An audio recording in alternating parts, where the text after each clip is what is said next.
Hi everyone, welcome back to my channel. If this is your first time, please don't forget to subscribe and hit the notification bell so you don't miss anything. So in today's video, I just want to show you guys on how to organize your YouTube videos so that more people can see the best content in your channel, get more views and subscribers, and of course watch hours. So if you want to learn more on how to do that, stay tuned and I'll be back in just a few minutes.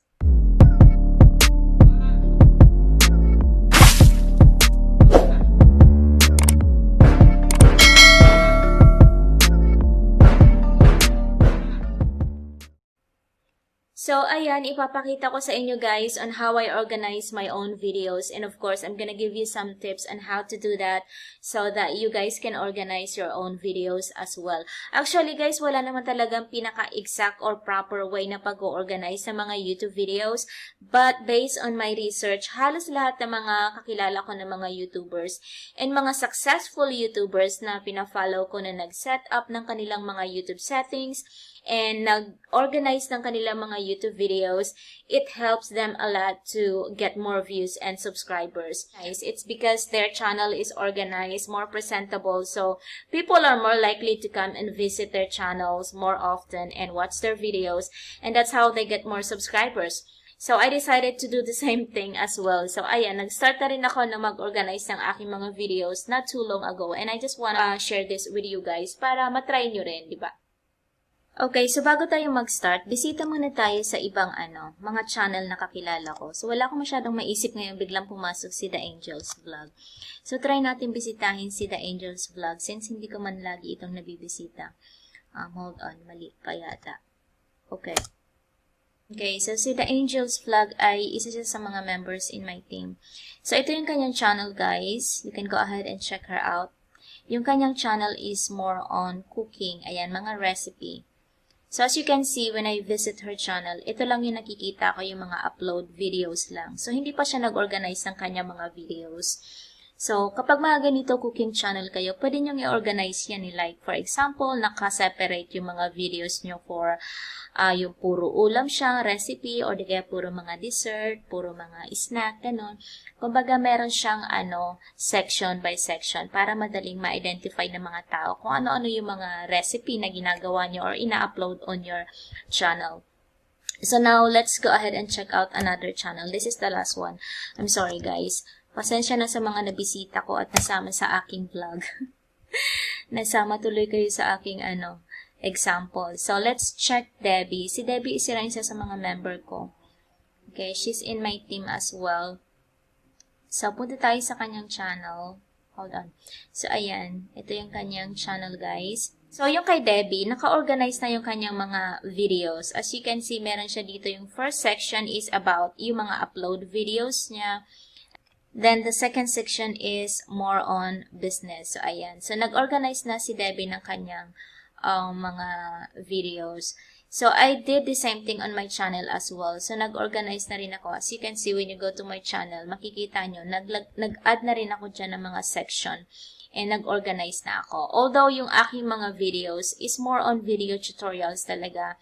Nahaluan lang siya ng ibang mga videos like mga live and other YouTube video tutorials. So, usually, pag nag-upload kayo or nag-organize ng inyong mga YouTube channels, the first section you should have is your upload videos, yun.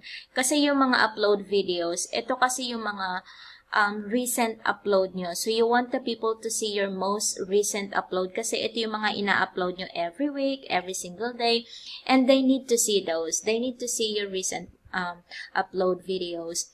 And then, ito yung lahat ng mga videos ko about YouTube video tutorials. So, magkakasama na silang lahat.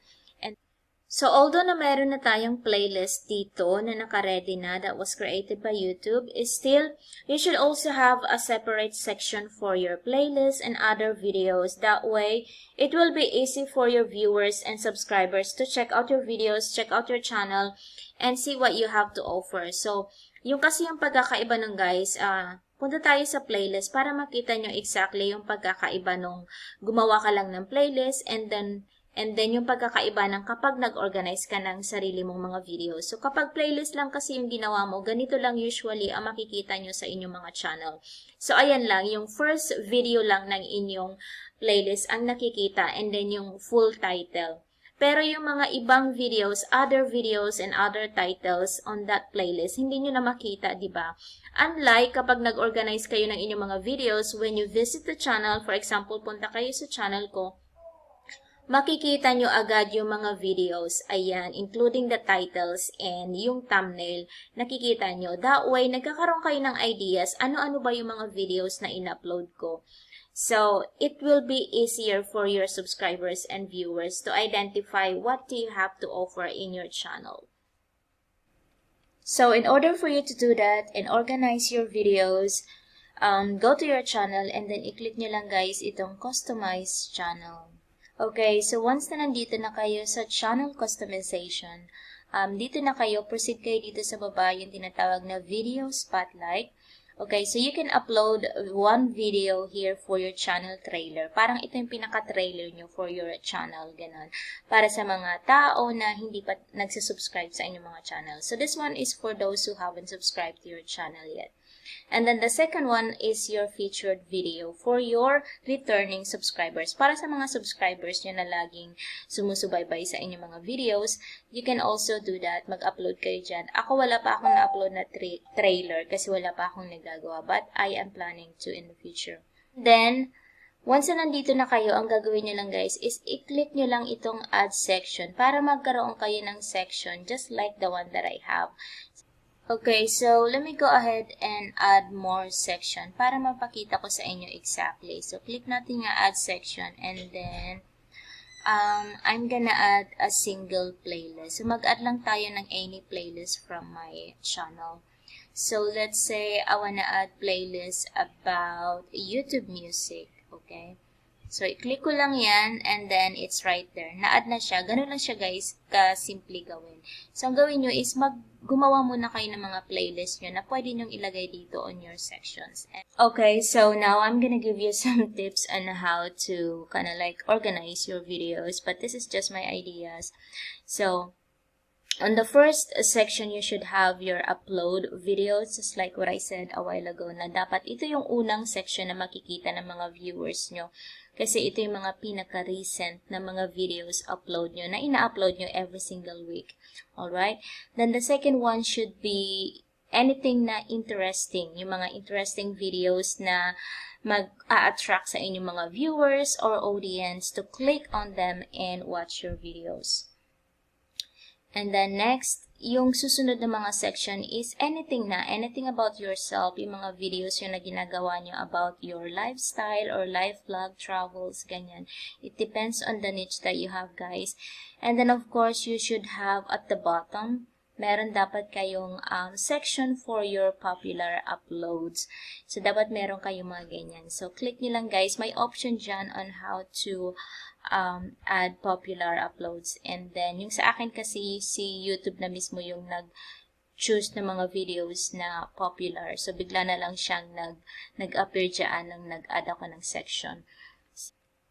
And that's it. So, ayan lang guys. So, this is how you can organize your YouTube videos in your channel so that you're able to attract more viewers, more audience, and subscribers to come in and watch more of your videos and grow your channel.